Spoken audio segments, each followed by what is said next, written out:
listening in, predominantly Kiwis, but this session will help anyone who is looking to move and teach in Australia. So to get underway, just to introduce you into who we've got on the webinar tonight. My name's Claire and I'm based here in New Zealand in the Auckland office. I am a New Zealand trained primary teacher and taught in New Zealand before I went and made my journey to the UK. I haven't taught in Australia, but I now support Kiwis moving to the UK, but also to Australia. So it's really great tonight on the call. We've got 3 experts from our Australian team, and they're going to be able to sort of cover all of the info and everything you need. So I'll pass on to Luke to introduce himself now. Hopefully you can see us. Yeah, thanks, Claire. So I'm originally a primary school teacher. I came from an education background, teaching in Melbourne. I used to teach grade 2s, grade 6s, and I also did a little bit of casual relief teaching around schools in Melbourne as well. And then, yeah, shortly after, I guess landed an opportunity here at ANZUK Education, where I'm able to actually help teachers and support them. I guess I mainly support areas regionally in regional Victoria.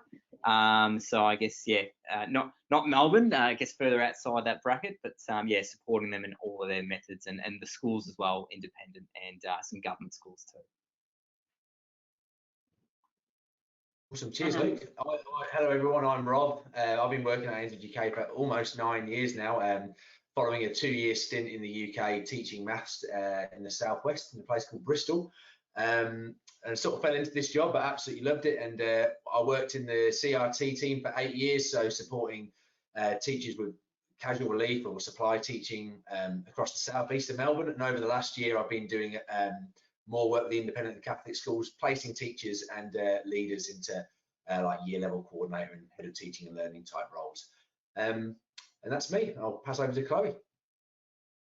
Hi everyone, my name is Chloe. I work in the Queensland Early Childhood Recruitment Team. I do specialise in permanent recruitment and mainly for regional Queensland as well. So I'm based in Cairns myself, and I'm working with a lot of global opportunity, I guess a lot of global moving educators moving to regional Queensland at the moment, which has been very exciting. I am an early childhood trained professional as well before I did move into this role, and I did live in Dubai for about 9 years and travelled extensively. So I really do enjoy building relationships with all educators and being able to support them on their career journey. Great, thanks guys. Something I should have said at the start as well is the format with the webinar, there will be opportunities to ask questions. It's probably good, we'll have a big session at the end for your questions, so you will sort of have plenty of time for those at the end, because we'll probably hopefully answer most of your questions as we work through tonight. Rob, there's an option to put your hand up, is there? How does that work again? Can you explain? Yeah, so you can raise your hand in the panel on the side. I think you can just press a button to raise your hand, but probably save that till the end when we're doing questions, and then we'll come to all the questions at the end. Great, okay, so moving on. ANZUK. Yeah, so an introduction into ANZ UK. We are a global recruitment business with 29 offices across Australia, Canada, New Zealand, the United Kingdom, Ireland, Denmark, and the USA. So lots of opportunities. Over the past 16 years, we have supported educators moving globally across our offices and have had the experience of a lifetime teaching in a new geography. Local and global opportunities are available across your education career with 360 support from all of us. Cool, thanks Chloe. So our whole big thing is that we are a global company. We actually can support educators finding work here in New Zealand. So you might be thinking, I'll finish up at the end of the year, but I'm not going to go to Australia until April. If that's the case, we can support you finding relief work within New Zealand, and we can also find we support other educators coming into New Zealand for work as well. So we sort of want to follow you on your career, and a lot of educators will go and work in Australia and then get the travel bug and then look at moving on to the UK. So if that's the case, we just sort of follow you and support you on your journey. It's such a great job to travel with. So yeah, brilliant reasons to go.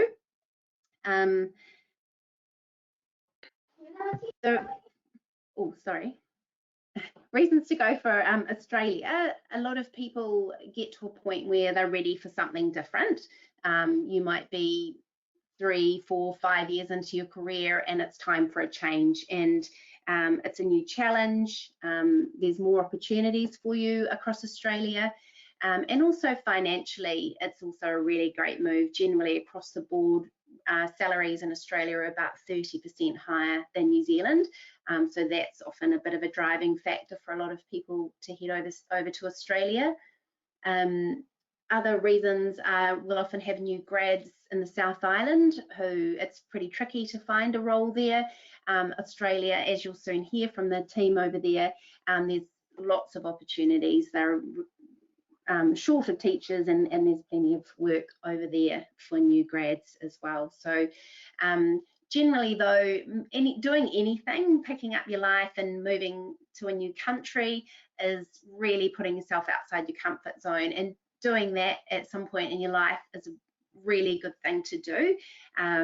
It shakes you up, you know, and it's exciting. It's massive personal growth for you. Career development, having any other curriculum on your CV is really good. New Zealand principals would highly value any Australian experience on your CV, so coming home, it's obviously a great stepping stone for you, but also a lot of international schools base their curriculums off the Victorian curriculum, so that could be a nice segue into moving into international schools. And also just for your own career, in terms of, I only taught year 3 for 3 years before I moved overseas. It puts you, it again knocks you off your way, so you're trying different things, and it opens your eyes up to other opportunities. You can get into special needs, you can try a whole range of different year levels, and also getting into different schooling environments, which you'll hear about shortly. And then obviously just the life experience, being in a different country, you're a bit of an expat. Most other educators who have travelled are really keen to connect, and ANZUK are massive on community, so you'll find that you'll immediately have a whole set of friends and connections to get involved with. So it's one of the best things you'll do in your life. In terms of a Kiwi making the transition to Australia, if you've got a New Zealand passport, then it's a lot easier. So obviously we're just moving over, you have the right to work in Australia. There's nothing that you're required to do. If you are on an overseas passport, there are opportunities to get a working holiday visa for Australia if you're under 35. If you're not in one of those eligible countries, then there can be other visa options available to you. You'll need to reach out. I'll pop my email in the chat at the end around other sort of visas that you might be able to access. In terms of qualifications, Australia have a 4-year degree or 4-year training to be a teacher. And in New Zealand, obviously, a lot of our courses are 3-year courses. However, there is a Trans-Tasman Mutual Agreement in place. So if you're registered with the New Zealand Teachers Council, then under the Trans-Tasman Mutual Agreement, you will be able to become registered as a teacher in the relevant state in Australia. If you're an early childhood teacher, the qualifications become a lot more complicated, and Chloe is an ECE specialist, so you'll be able to direct any questions to her around that at the end. But you'll need to go through a process. There's a CEQA, which is a bit like our NZQA, and they will, if your qualification isn't listed on their site, then you need to go through the process of going through a CEQA to find out where you sit in terms of what you can do. The Australian curriculum generally is really similar to ours, although again, probably Luke might be really well placed for that, since he's taught in that, and Chloe teaching in ECE. But generally, most Kiwi people familiar with the New Zealand curriculum find it a pretty easy transition over there. I don't know if you've got anything to add to that, Aussie team. Yeah, I guess one other New Zealand early childhood teachers that we have worked previously, I guess what we do when we are setting our educators up for interviews whilst they are still in New Zealand is I'm actually working with them to let them know, well, to send them over all the different curriculum information, what they need to go over before their interview. Most of the feedback that we do get back from all New Zealand early childhood teachers is that it is pretty much the exact same. It's just different wording and different, I guess, main words used around, but it is all pretty much, I guess, the exact same types of curriculum, and learning through play is the main one that Australia does follow, which is very much the same as New Zealand. That's good to hear. Luke, Rob, do you find the Kiwis are settling all right? Yeah, Claire, as Chloe mentioned, I've been very fortunate enough to support a few Kiwi educators in some secondary schools in regional Victoria, actually, but also in special needs schools in Melbourne.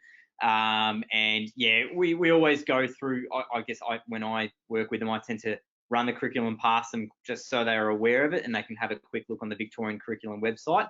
But as Chloe's mentioned before, there's very much those similarities there, and they find that when the schools actually do, say for example, for a permanent opportunity, if they do get to interview stage, generally a lot of the questions aren't so much actually about the curriculum. It's usually a lot of the time, their teaching qualities and behaviour management skills and so forth. But we definitely do run through that. So if that's something of a concern, yeah, definitely don't feel worried.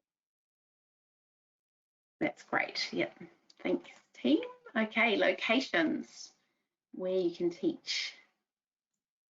I think it's me taking over this one. I think that is you, Rob. Yep.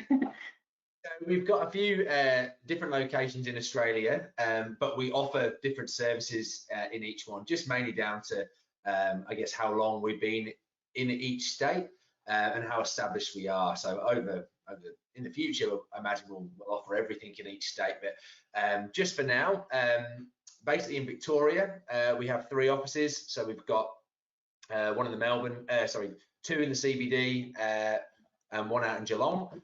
Which is sort of a regional town about an hour away from Melbourne, and we're continuing to expand basically. Victoria's a great spot, amazing transport, really easy to get around, but we offer basically everything in Victoria. So we offer casual relief for teachers and for early childhood educators, and we also offer permanent opportunities for both teachers and early childhood educators, as well as leadership opportunities.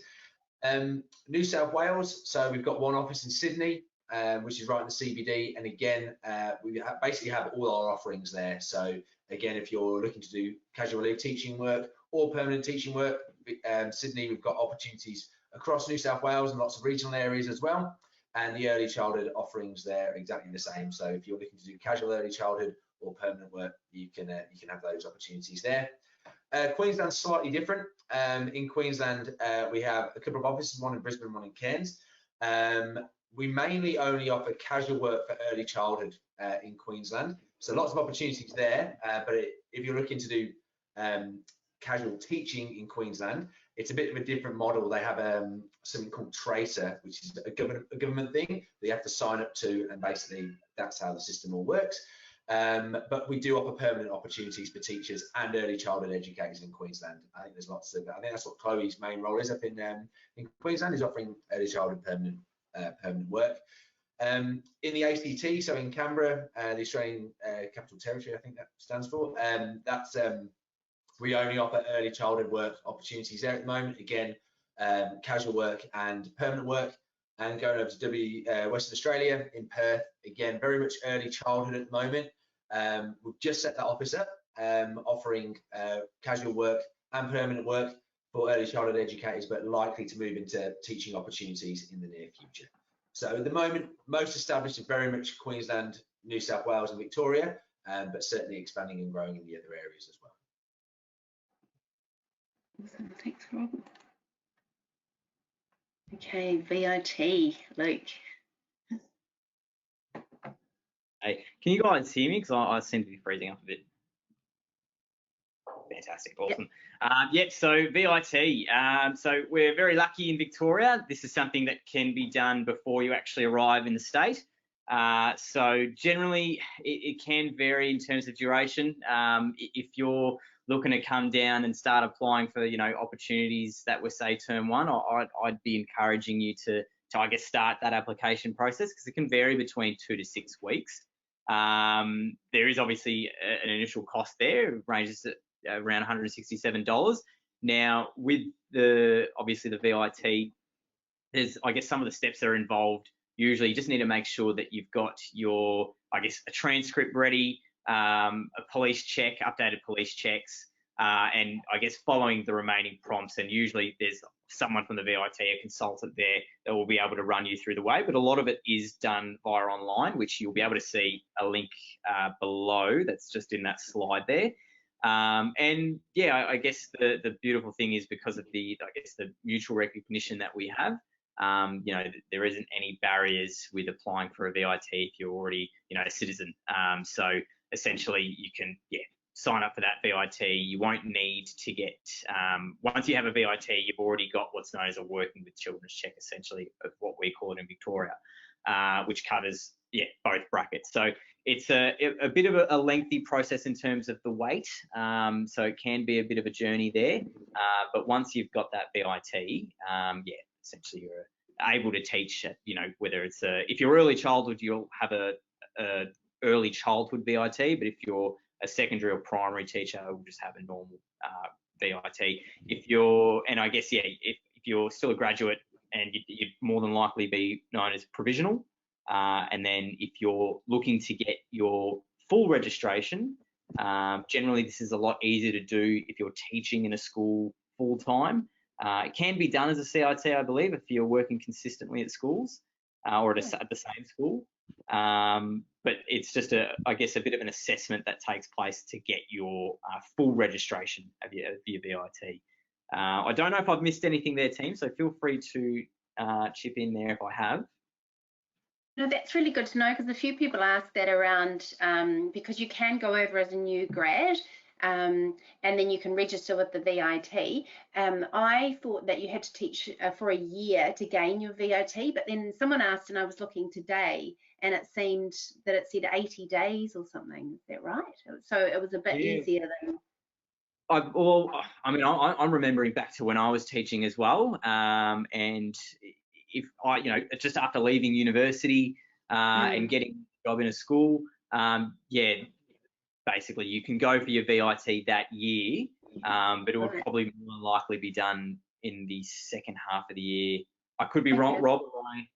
Yeah, the 80 days, from my understanding, is 80 days of supervised teaching placement. So so that's if you're a recent graduate, as long as during your education degree you were supervised for 80 days or more, that means you qualify for your VIT. One of the things that with VIT registration, there's two types of registration. You can have provisional and full registration. So sometimes there's a bit of confusion around that, because often you'll come over on a provisional registration and then you convert it to a full registration by basically completing a project. If you are on a permanent role within a school, they will support you with that. It's not a major issue for schools, but you probably want to get it done. Like, for example, myself, I had a provisional teaching registration for 2 years, and then the idea is you become a fully registered teacher in that time. I did, because I actually did work, but I was able to then extend it for another 2 years. I don't know if they'll let me extend it again, because I still haven't taught, but basically it's not an issue if you come over as a provisional teacher and do supply work. Just at some stage you'll want to become a full teacher, because then that lasts forever. You have to renew it every year, but once you're a fully registered teacher, you are a fully registered teacher from that point. Right, because that's so good for Kiwis, because a new grad can go over. Our system is we have 5 years and we have to teach for 2 years before we come fully registered. So it's a bit of a loophole that you can actually go over, become fully registered with VIT over there, and then use the Trans-Tasman mutual recognition to come home and be fully registered. So it's a bit of a shortcut, which is great. Our teaching councils... Another Sorry. shortcut, sorry, is Queensland doesn't actually have any of those things in place at all. So Oh. your Queensland College of Teachers, you just have to apply for it, which anybody really can. Wow. Oh, I don't know much about the Queensland one. Yeah, it's a really good option for new grads if they want to speed it up. Our teaching council's over $500 to register with, so VIT's cheap as chips. New South Wales is a bit of a different situation, because to register with the New South Wales Education Standards Authority, they're called NESA, you must have a working with children's check before you start. And to get a working with children's check, you have to physically go into a service centre in New South Wales to apply for one. So it's a bit of a holds everything up. So the only way you can get your NESA application underway is by physically going into New South Wales.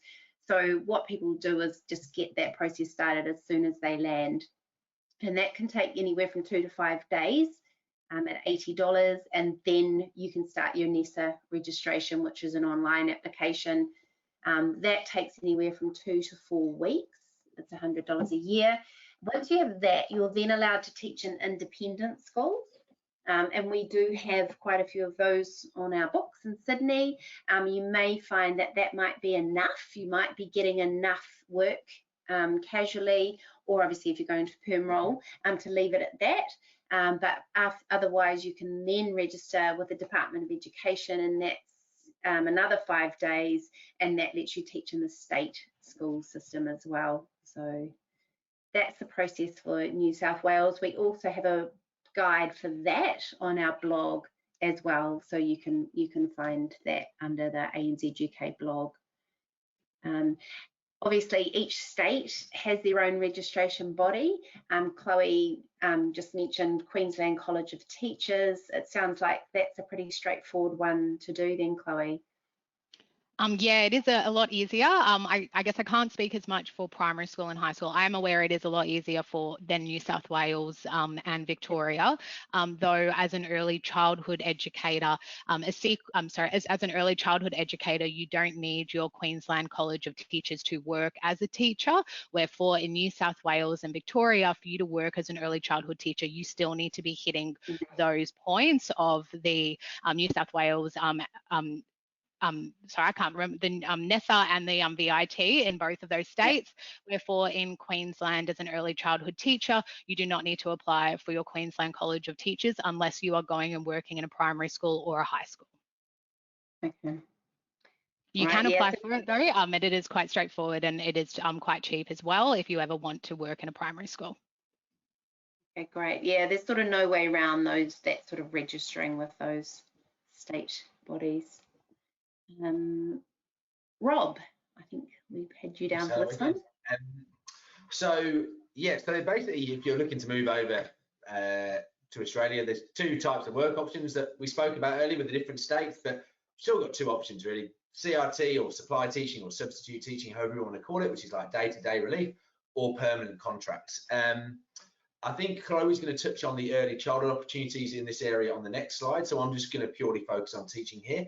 And as I mentioned, at the moment, when it comes to supply teaching, we only offer that in Victoria and New South Wales at the moment. So in Victoria at the moment, your starting daily rate for a casual relief staff member is $355, but depending on experience, that can go up to $405 as well. So as long as you provide a statement of service outlining how much experience you have, you can actually be on the upper end of that scale. With New South Wales, there's 2 differences: $380 for a provisional and $450 for a proficient. So again, I think that's similar to basically how much experience you've got as a teacher, and you can apply to go from like a graduate level to the next level, and then you earn different amounts. So if you register with ANZUK to do casual relief work, we work with literally hundreds of schools across Melbourne and in Sydney. And basically you register with us, and then we manage all your work opportunities for you. So schools call us, and then they might say, look, I need a grade 3 teacher for tomorrow or for a whole week next week. We then look at the available teachers, and then we make a decision on who's best for that school and give you that opportunity to go and work in that establishment. And the way you update your availability is nice and easy. We have a fantastic app that you can use on your phone. The basically you just take off the days that you're available. Say you go away for a long weekend or you've got that planned. You just highlight the Friday and Monday and say I can't work those days. Brilliant, you won't get called on those days. And on all of the days you're available for work, and on the app as well, you can see what work you've got coming up, and you can organise it really nicely there. It's such a great way to build relationships with local schools. As I said, we've been established in Melbourne for a long time, and hundreds and hundreds of schools, and it's just growing and growing in Sydney. We have, wherever you live, basically there's work within 10 minutes of you. You know, obviously you might want to expand your network to have more schools that you can work at, but it's a great way to build up relationships, get to know the curriculum that Luke and Chloe spoke about earlier. We get to familiarise yourself with how Australian schools work, and then hopefully a lot of our teachers end up picking up permanent roles in those schools. One of the things that people love about supply teaching as well, it's well paid and it's really flexible. You know, you can just take a bit of time off. You shouldn't take any work home with you. You can just ask to be called the night before if you want. Again, that might reduce your work opportunities, but it's a great way just to sort of, I guess, just ease yourself into working in Australia, you know, and a lot of people love doing it. A lot of people actually use it as basically their full-time income now, because it pays well, there's work all year round, and they just don't really have as much stress. And teaching in schools in Australia is really, really nice on the whole as well. And yeah, you can really experience so many different types of schools. You might want to throw your hat in the ring to do a bit of special needs, you know, that's fantastic. You might want to teach senior years, you might want to teach primary, even though you're a secondary teacher, and that's where you can really get those opportunities as well.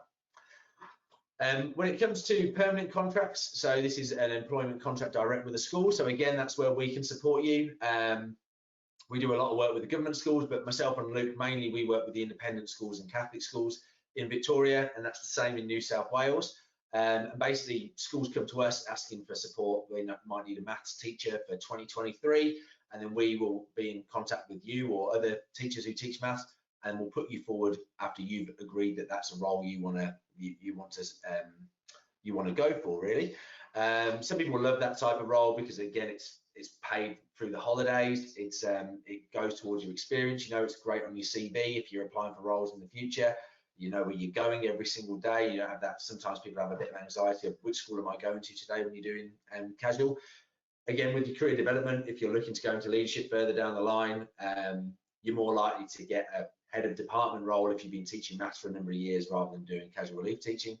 And the great thing is schools are getting really flexible around appointing people. I think that's one of the few positives of lockdowns and the pandemics is the fact that people are far more prepared to do interviews remotely. And I know Luke has supported staff members from overseas. We've supported staff members from England who have been able to actually obtain roles before even moving over here. I'm not sure how it works in New Zealand, but I know in the UK they often ask you to teach a lesson before you get a permanent role.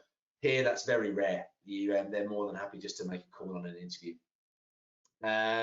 Yeah, and one of the things that we can offer provide support, obviously keeping those extra set of eyes out for you and looking for job opportunities, but also we're more than happy to support you with writing a CV, writing cover letters and addressing it to the key selection criteria, and making sure it addresses what the school are after. And also, if you're obtaining interviews, we can support you with mock interview preparation, talk about some type of questions that might come up, and just that whole service, really. Cool. Yeah, these guys are amazing for supporting you finding a long-term job. They are just, you know, as Rob said, CV support, interview support, and also even just the job application process. It's just, yeah, they're the rock stars. I always, yeah, I'm very happy to have them looking after you guys when we send them over. Chloe, I'll pass this one on to you, and then I'm going to try and remember to run a poll because I've got a poll that I need to run after this. No worries. So this is just, I guess, a few more work options that we do have. Early childhood as well, there's a variety of different positions we can support you with. So casual educators, which is part of our relief team. So we do have that in all of our main offices. So Sydney, Melbourne and Brisbane. We also in Queensland have expanded out to the Gold Coast and the Sunshine Coast. So the Brisbane team does look after those areas to be able to support support you, but it is really great, I guess, to have that beach style life as well if you are looking for that. We do also support with permanent recruitment for lead educators, early childhood teachers, educational leaders, assistant directors, area managers, and curriculum managers. So also leadership roles within early childhood. And we do have, I guess, a variety of different locations you can find these positions at, such as early learning centres, kindergartens, and outside school hours care. One of the other things, I guess, with being a casual educator, because we do have those main offices all supporting all of our casual educators, once you actually have registered in one of those areas, as long as you do have in Queensland we do call it a blue card, but overall it's called a working with children's check that you do require in each state that you do work at. In WA, sorry, we are opening up our casual pool there right now. But if you were to be registered and you were looking for more of a travelling holiday around Australia as an early childhood educator, this is also something we can support with. So once you're registered with one of us in Brisbane, for example, in one of the offices, you would just have to get your working with children's checked at each state or another state if you were looking to go work there, and you'd pretty much be able to work there the following week as long as it was organised already. And we'd be able to get you those casual shifts. So a lot of, I guess, educators we have previously worked with have wanted to come to the Sunshine Coast for 2 months, stay at backpackers as a holiday whilst they were living in Sydney, and we were able to support them with work for that. So the opportunities are endless with early childhood. For teachers, we do support with primary teachers from prep to year 8, as well as subject specialists and leadership positions, and secondary teachers as well from 9 to 12, and also subject specialists and leadership positions there. We do have a variety of different types of schools you can work at too, such as state schools, independent, Catholic, other faith schools as well, special needs schools, and we do have also a variety of support staff positions that you would be able to work at too, whereas classroom assistant, teacher aides, administration, technician as well, so science, wood and food, groundskeeper, after school and school holiday programs. And on top of that, we do I guess, executive positions. So we do have a whole executive team in ANZUK that does concentrate on national positions. So that's senior leadership and principal roles. Awesome, thanks Chloe. Okay, so making the move over to Australia, generally everything is over to you and we will support you in your role, but just a bit of an indication on the need for educators in Australia. For Victoria, we have an ambassador bonus, ambassador contract. So if you're wanting to do casual work, as Rob mentioned, you can go over and just sort of do that relief teaching. We can actually guarantee that for you. We call it an ambassador contract. You can have 3, 4 or 5 days guaranteed a week. It's just a nice security blanket really, so you know going over there that you're always going to get paid the same amount each week regardless. Yeah, it's just a security thing. So if you do sign an ambassador contract with us before you go, then we have a bonus in place that once you've taught a term or 60 days, then we will reimburse you for your flight up to $600. So that's available in all terms. In terms 1 and 2, it's a 3-day, as long as you've got 3 days, and in terms 2 and 3, it's you have to be on a 5-day contract. And then across the state of Victoria, this is sort of Luke's specialty. Yep, thanks Claire. So this is the Victoria TFI roles. TFI stands for Targeted Financial Incentive. So these are permanent roles with government schools in Melbourne and across Victoria, and specifically government schools. Now, not all government schools in Victoria, it's I guess those that are eligible, and usually that eligibility is based on staffing needs, and I guess if they're finding it hard to staff and find educators. So a lot of regional schools in Victoria or rural schools, so that's when you're getting close to the border of New South Wales, that's when it can be very, very hard to find teachers. and that's why these incentives are in place. So they come in 3 tiers. I'll start with Metro. So metropolitan Melbourne, which is your western suburbs, northern and surrounding. There's an incentive of $9,000, and that's upfront if you're successful. And that's secondary school roles, primary and special needs. So across all methods that are available, of course. If we're in regional Victoria, which is, I guess, towns, for example, that are a bit more populated, but I think it's about 1 to 2 hours outside of Victoria. So, Ballarat, Bendigo, things like that. It's an incentive of $21,000, as mentioned there. And then if we go into rural, then it's $50,000. Now, like I said, these are all upfront incentives. So on your first pay packet, you'll see a big lump sum. Obviously, come tax time, it does get a little bit taxed. But and on top of that as well, you do get relocation assistance and support. Now, I guess, you always think, all right, well, what's the catch? I'm getting a big sum of money here. The catch is that basically the schools hope that the requirement is that you stay at that school for 2 years. So if, for example, after 12 months you decide, okay, you know what, the school's not really for me, or maybe, not really happy in the location, whatever it might be, that incentive just gets prorated. So you still get to see some of that, but obviously there's a portion that you just have to return. Now you do get an additional $9,000 at the end of your second, third and fourth year as well. So it's not just that initial upfront payment that you get. There is a retention payment of $9,000 at the end of your second, third and fourth year. And the process with these roles, or the eligibility with these roles as well, you either need to be, if you're in Australia, you need to be either a citizen or a permanent resident. So if you're already a New Zealand citizen, you're already going to be a permanent resident. So that's no issues there. Unfortunately, if you're on a visa, it does make it a little bit harder. It's more because it's with the government and they're immediate starts and they need you there for long term. So it does make it a little bit trickier and unfortunately not really eligible. With the process, we'll help you with your CV, as we've mentioned before. And there's something that you have to write up that's part of your application called a key selection criteria. We help you with this. We'll provide one-on-one support as well if you need that.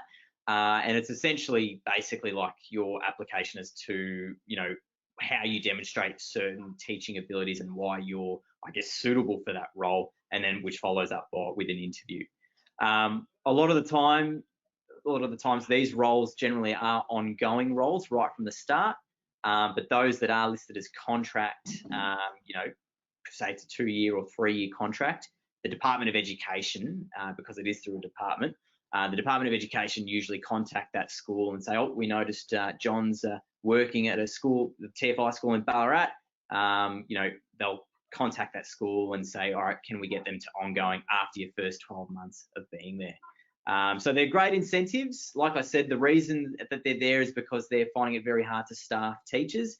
Roles in Melbourne, because it is still a very populated area, it sometimes can just be the fact that maybe it's a challenging school behavioural-wise, and they just need that extra support. But there's certainly very, very generous incentives, and yeah, great opportunities if you are looking for a bit more of that financial support to transfer and make that commute to Victoria, of course, for these two particular roles.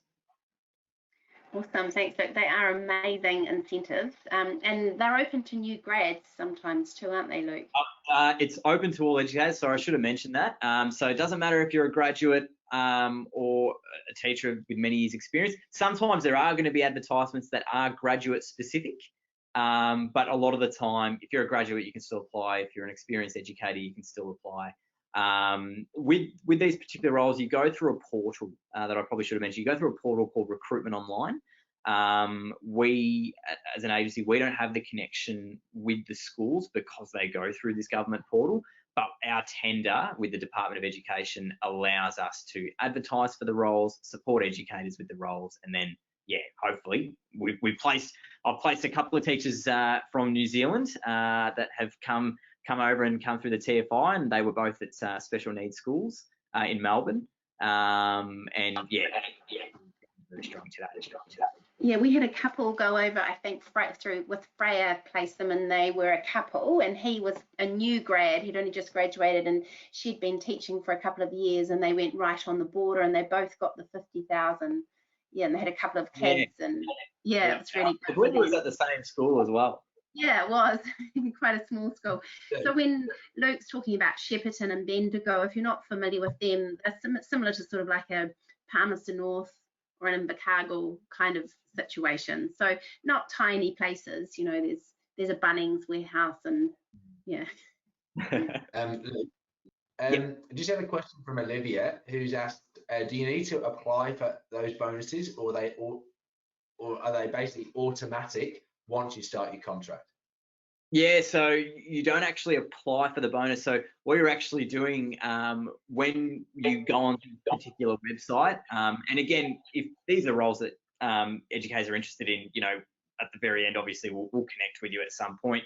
But yeah, so you're actually applying, and when you're on the site, when you click on a particular school, it will actually have the incentive amount that school comes with, and that's obviously based on where they're located. So when you actually apply on the website directly, the school actually sees, because the school knows it's through the TFI, they've put their hand up that we need support.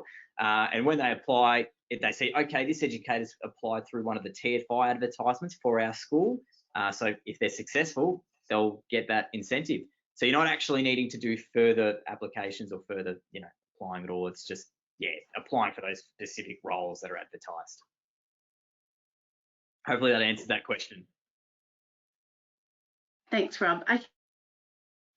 Just checking in a poll, which I should have done at the start, but it's good for us to find out.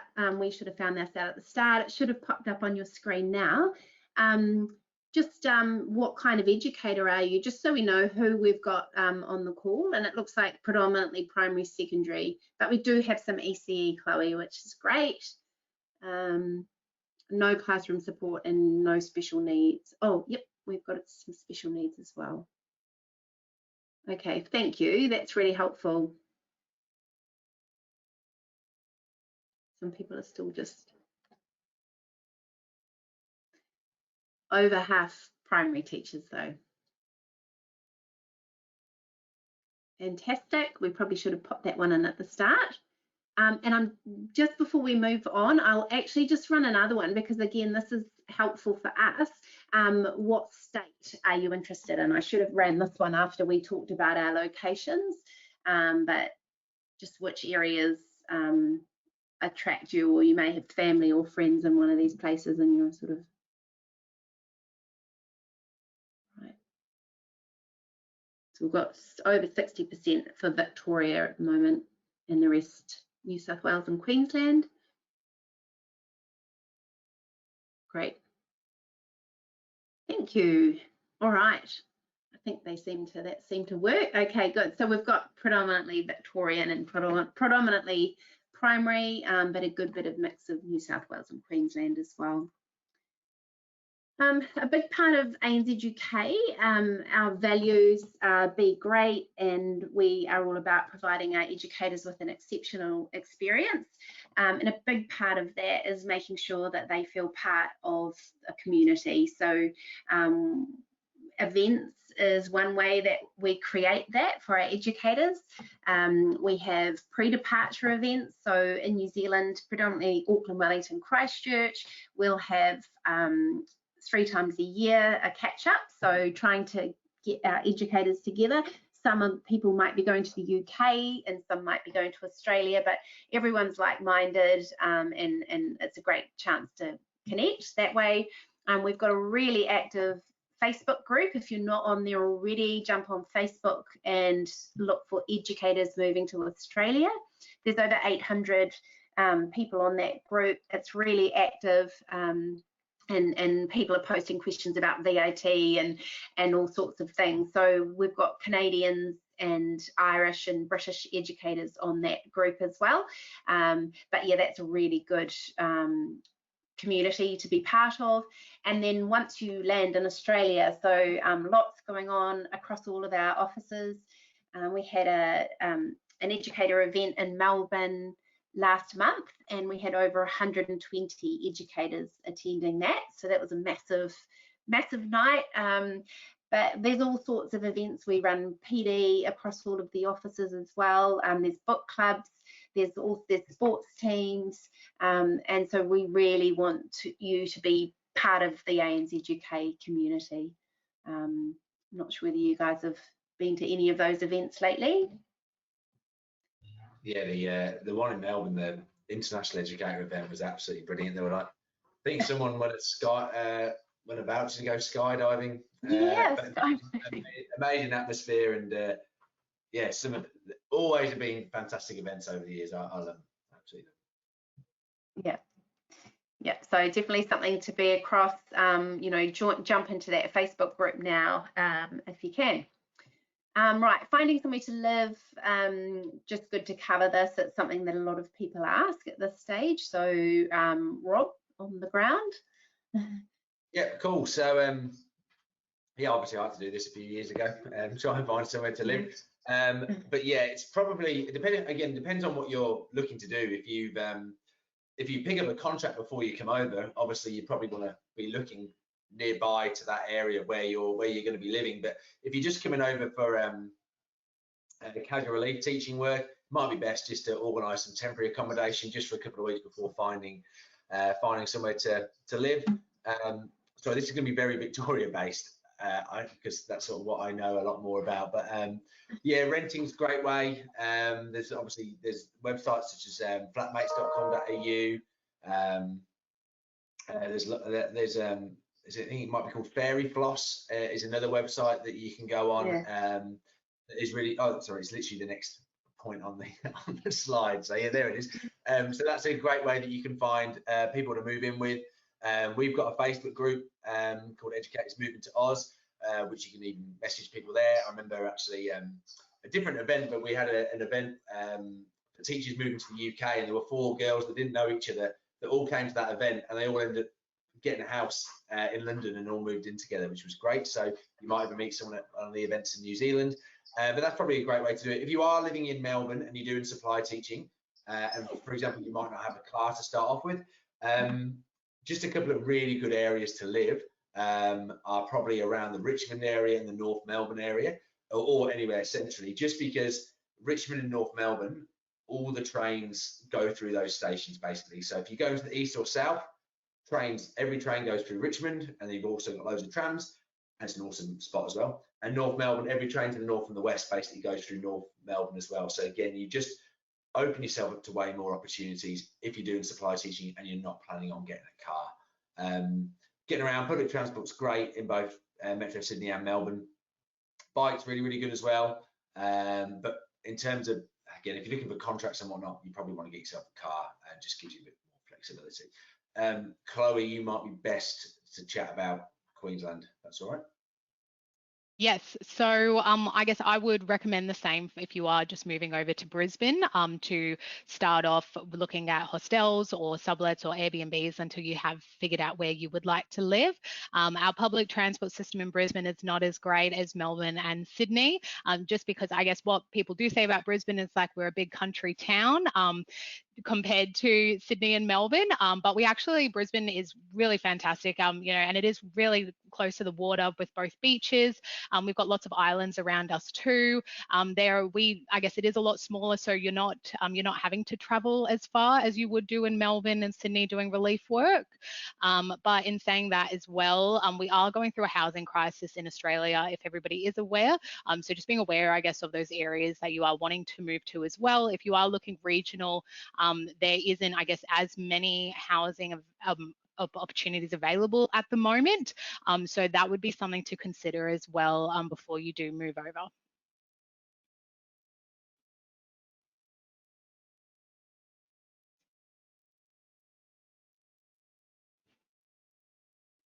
Oh, you're just on mute, I think, Claire. I am too, sorry. My dog was making a noise, so I've muted myself.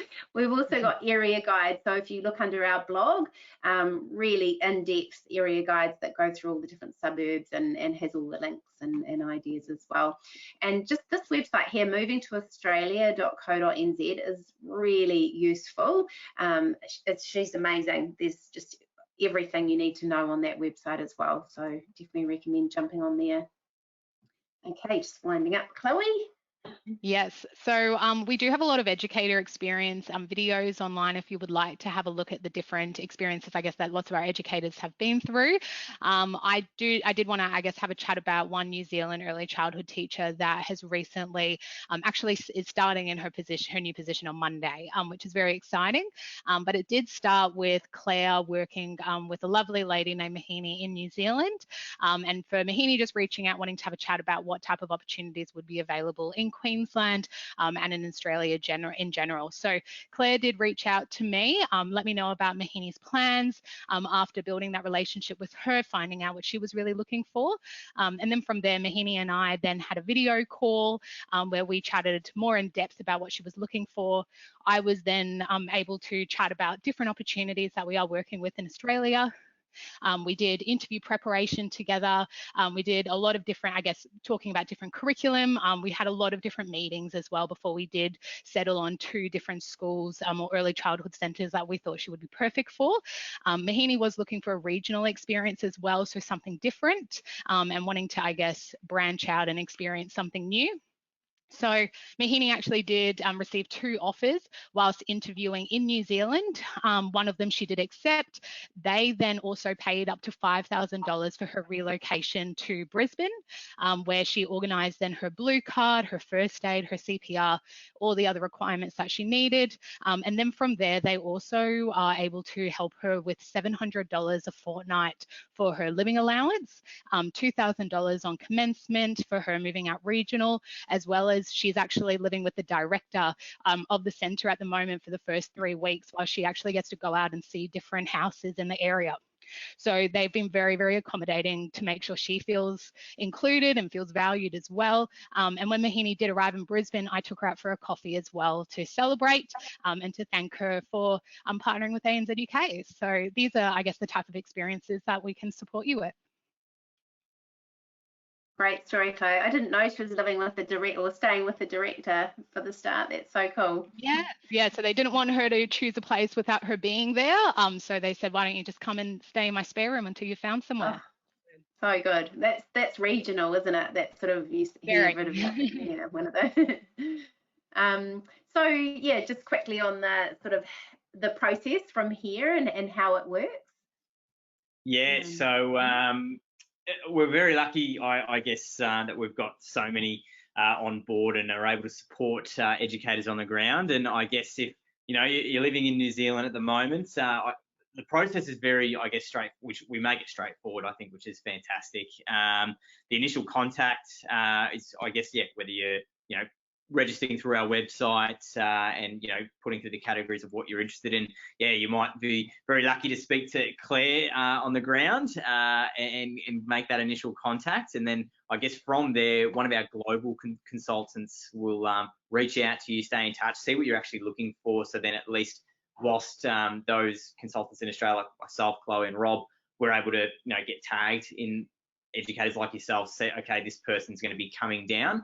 But whilst that's happening in the background, our compliance team will get in contact with you, reach out to you and get certain forms completed, like police checks, and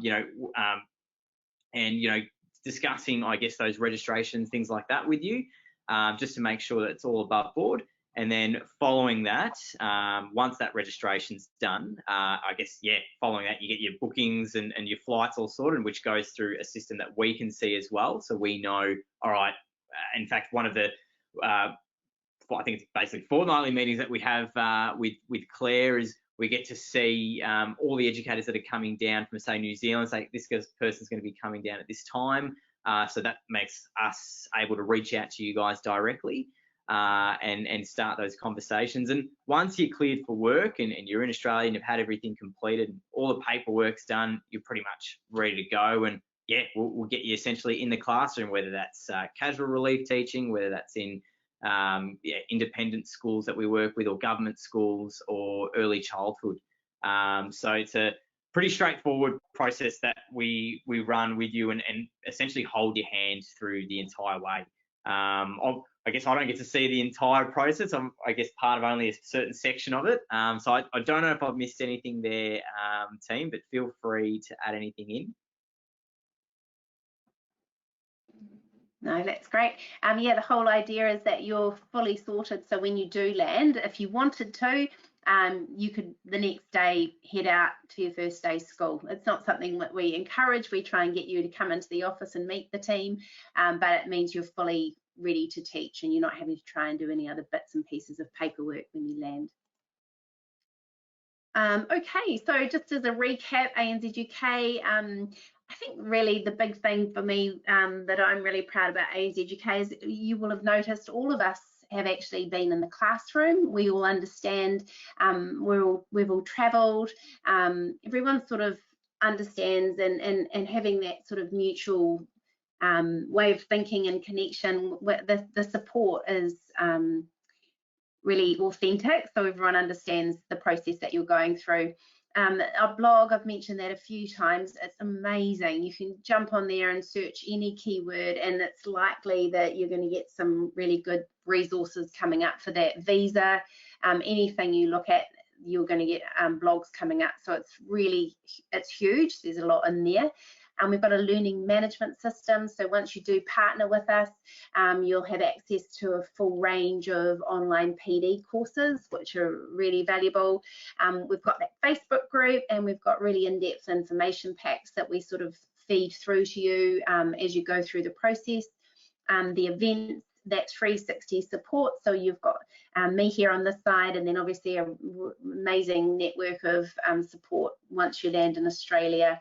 And then those local ops, obviously, if you do want to find work here in New Zealand, but also if you want to go further afield, you know, we can support you again if you want to take another big step onto the UK as well.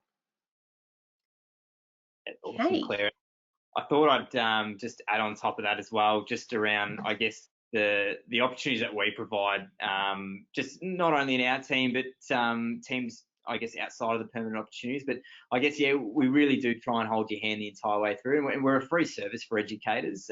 So, you know, these webinar events that Claire's run for us, or we sometimes do other webinars on, you know, for example, key selection criteria, or how to write a CV, how to prepare for an interview. Or a lot of the time when we're actually working with our educators directly in one-to-one, a lot of the time we say, hey, you know, we've got an interview at this school, let's set some time aside and do some interview preparation with you. You know, we've worked with the school before, we have questions that we've worked with, so let's run those past you. So it's all about really supporting you and making sure that you're comfortable and yeah, not, I guess, nervous about any experiences.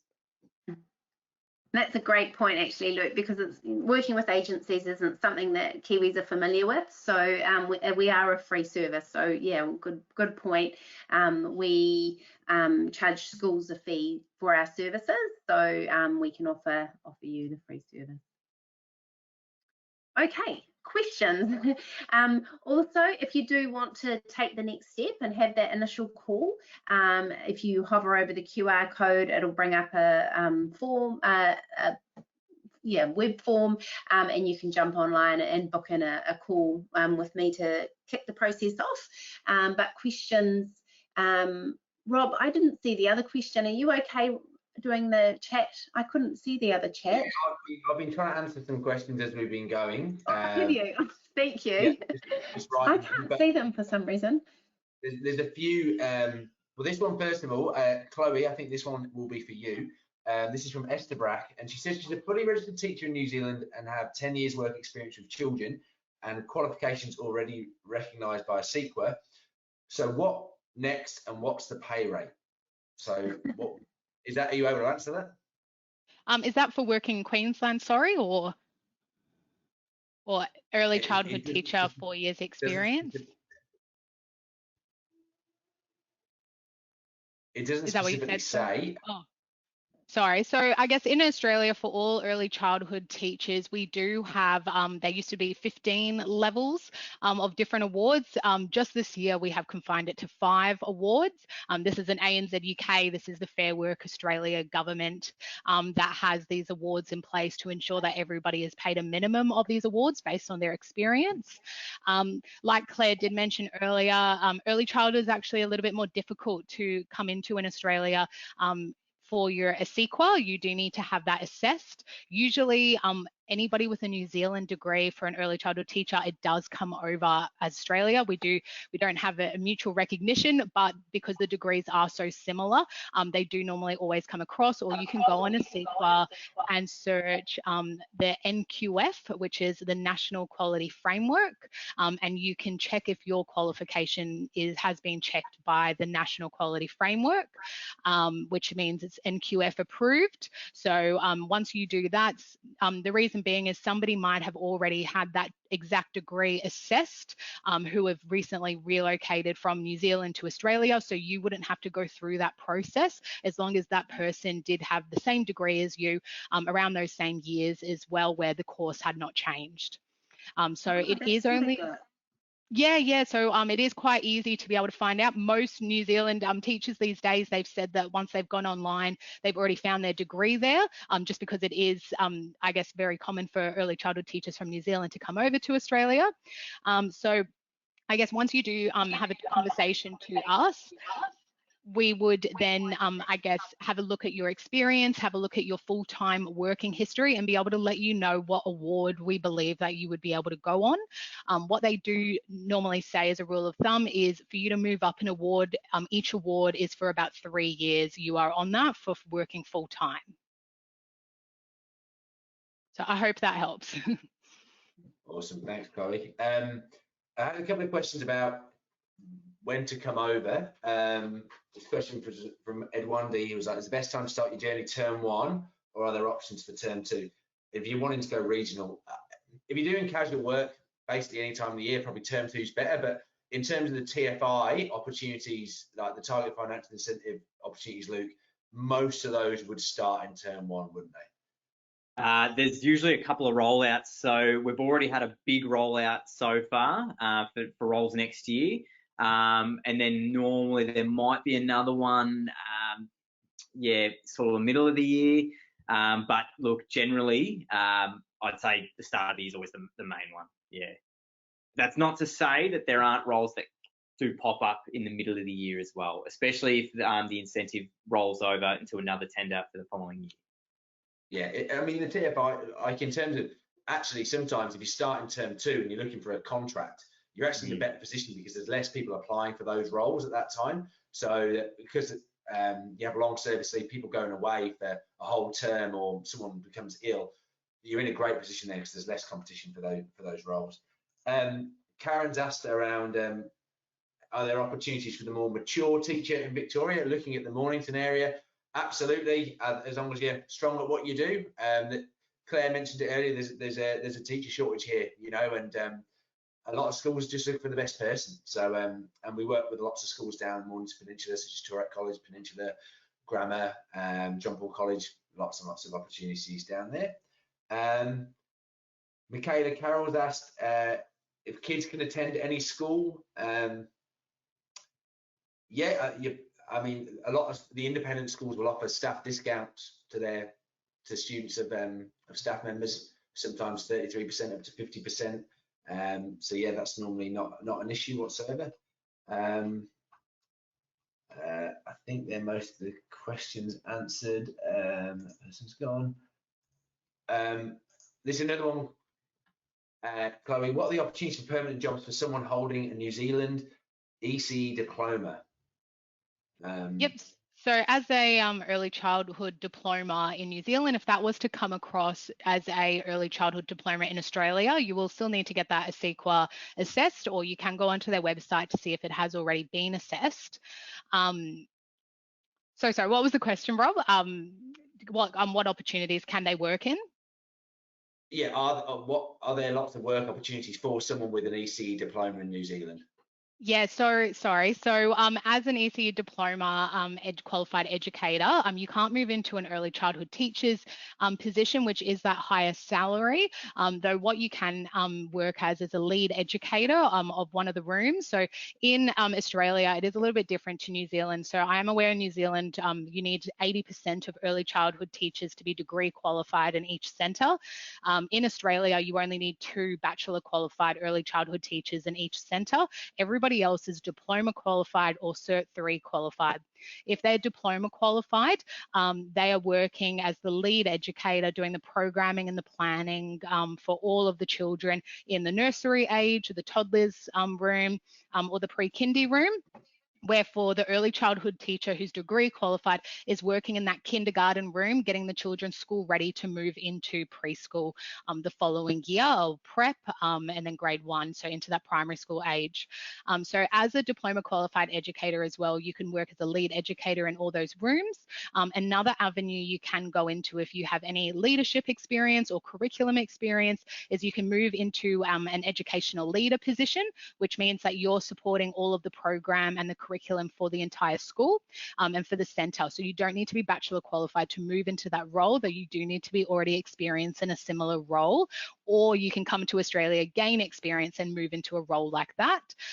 Another avenue you can also move into being diploma qualified is being an assistant director of a service, and also being a centre manager, so a director of a service. And you can actually also move into those leadership positions through there, which is an area manager position or a curriculum manager's position that oversees multiple services. So just if your qualification does only come back as a diploma qualification instead of a bachelor qualification, that doesn't mean that you don't have as many opportunities. You probably have just as many, but unfortunately you can't move into that early childhood teacher's way. You can climb that leadership ladder though, if that's something you're looking for. There is a chance, unless she's a graduate diploma, I'm not sure whether she clarified that, because I think then, because we do a 3-year degree here and then we do the 1-year grad dip on top, so then she'd be 4-year qualified. Yes, sorry. So yeah, if she's depends, 4-year I'm not sure. qualified, Yeah, depends what diploma. Yeah. Yeah, there's a lot of different ways. Yeah, a lot of different ways people can achieve that ECT qualification, which is that bachelor. So it's equivalent to a bachelor's is what they do say. So in Australia, we also do have that graduate diploma or a graduate certificate you can do on top of a 3-year degree, or you can do on top of your primary school degree to then work in early childhood. But there's a lot of different avenues. What a CEQA does is they actually assess all those avenues and those certificates that you do have, and be able to put that into equivalent Australia qualification.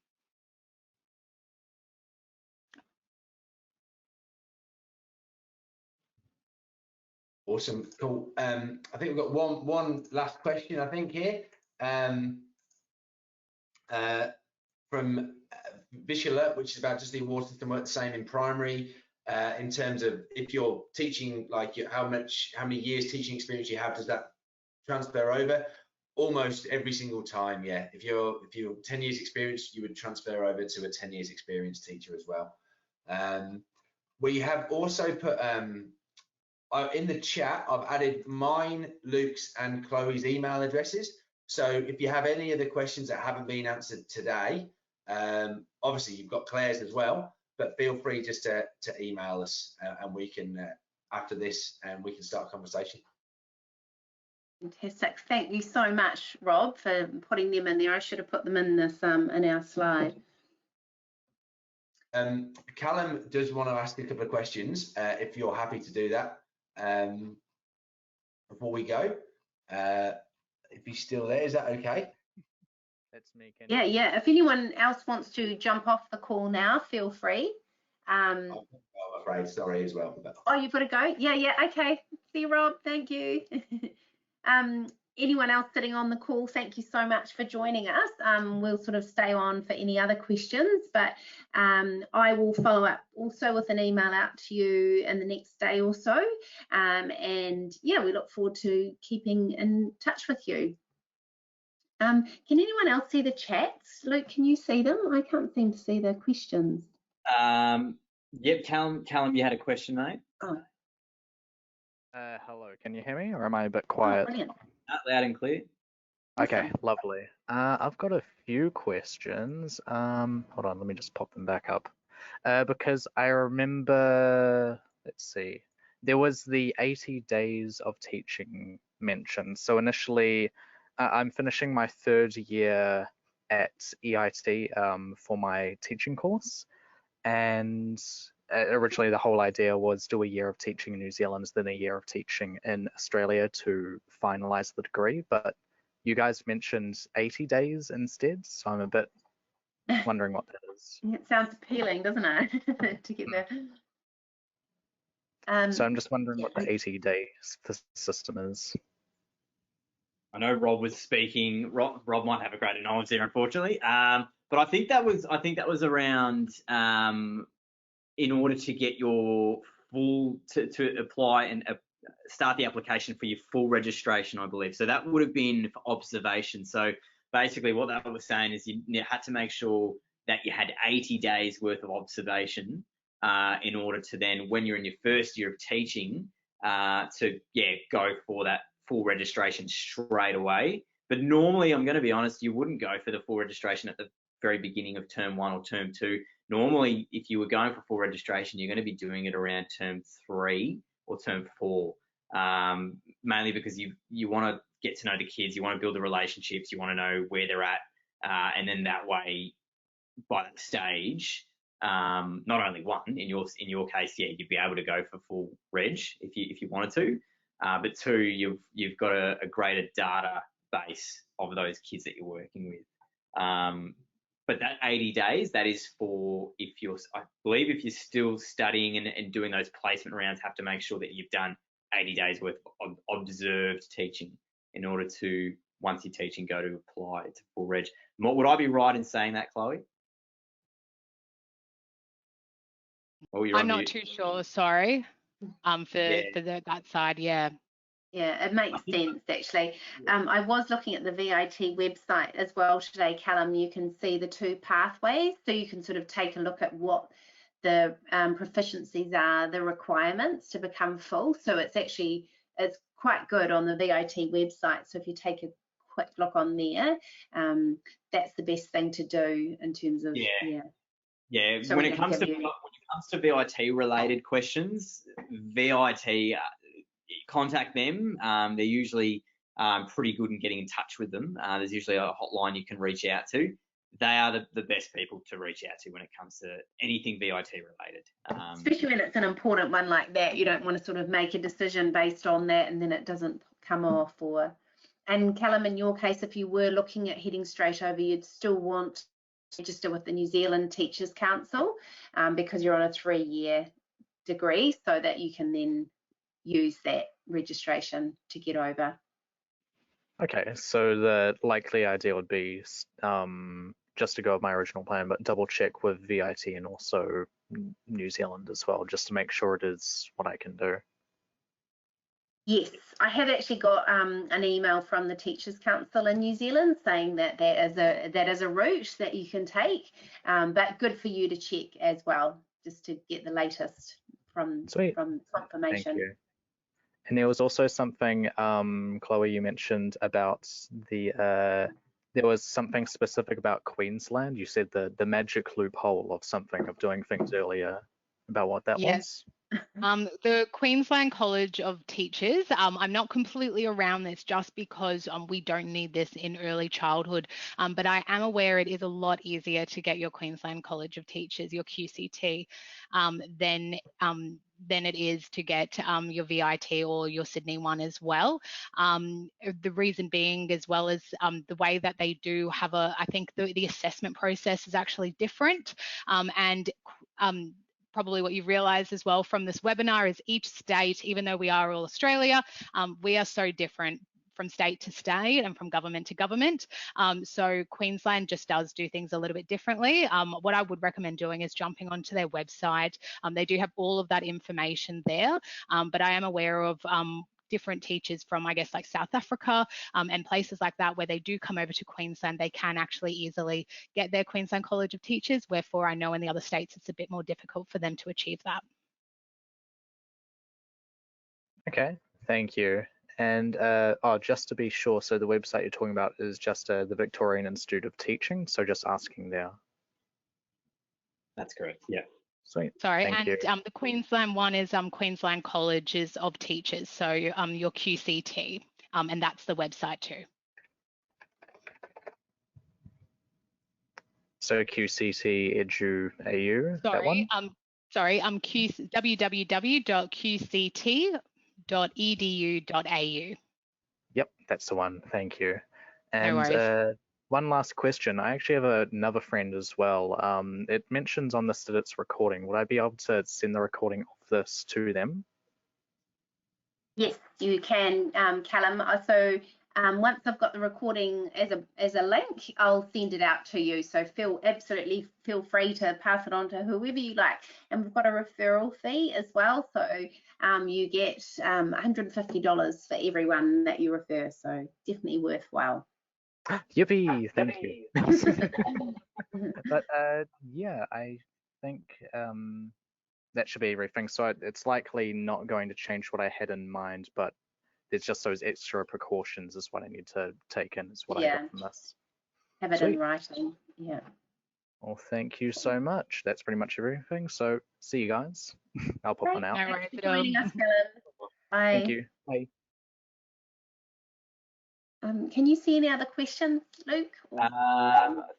Thea's got a question here. What is the hourly rate for lead teachers in Melbourne? Someone who has nearly 10 years New Zealand experience along with a diploma in New Zealand. So hourly rate, I couldn't actually tell you the hourly rate if it was for a permanent opportunity, but there is a scale you can certainly find. If you go on the VicGov education teacher salary, it will actually have the scale there for you. Again, if this is something that you wanted, I could email that to you directly. I guess once we make contact, that's absolutely fine. If you go on Google, that is something that you will be able to find. I don't know what that would turn into in terms of an hourly rate. I haven't done the maths, so I'm sorry about that one. That does with with Catholic schools and government schools, the agreement tends to be quite similar, but in independent schools it can be a little bit different. You know, independent schools can sometimes be a little bit more flexible, and sometimes, yeah, for an educator they can pay a little bit more. But that's just just how it works generally. But they'll still follow the scale usually, but they have the flexibility of paying a little bit more.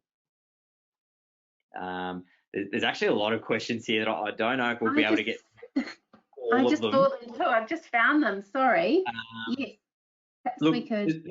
There's one more that I'd actually happily would like to answer because it's a quick one. And then I guess if there are any other questions, maybe Claire, if we want to have these sent to us and we can make contact with those educators, absolutely fine. Absolutely. But there is one more that would be worth answering, and it is a quick one. From Olivia Hall, this may have been clarified in terms of applying process. How well matched are schools to our preferences, and does ANZUK apply on our behalf, or do they show us potential schools which we then independently apply for? So we will never apply to schools using your application without showing or discussing those schools to you. I have heard of agencies in the past where they can sometimes just, they've spoken to it, they grab your CV and they just send it around. We don't do that. We have those conversations with you first, make sure that school and the role is one that aligns with you, and then we submit you directly. As well as that, if there's ever a role that you see at a school, whether it's a Catholic school, independent school, if there's a role that you see and aligns with you, high chance we do work with that school. So feel free to reach on out to us and we can absolutely put you forth. And I guess the advantage with us putting you forth to those schools is we've got the relationship with them, so we can actually, once we've had those conversations with you, we can talk to the school about you, tell them your preferences, tell them what you're looking for, and essentially advocate for you, rather than you just being a piece of paper that goes through their emails. But hopefully that answers that. And yeah, I guess because we could go right until 7 or 8 o'clock if we answer the rest of them. I guess shall we hopefully make contact Claire, or they'll register through? Yes, yep. If you'd like to email them through, otherwise we have a record of them, and I'll sort of chip away at them tomorrow and send on to Luke and Chloe and Rob for support with that if we need. Beautiful. All right. Fantastic. Thank you so much, everyone, for joining us. And yeah, look forward to keeping in touch. Thank you, everyone.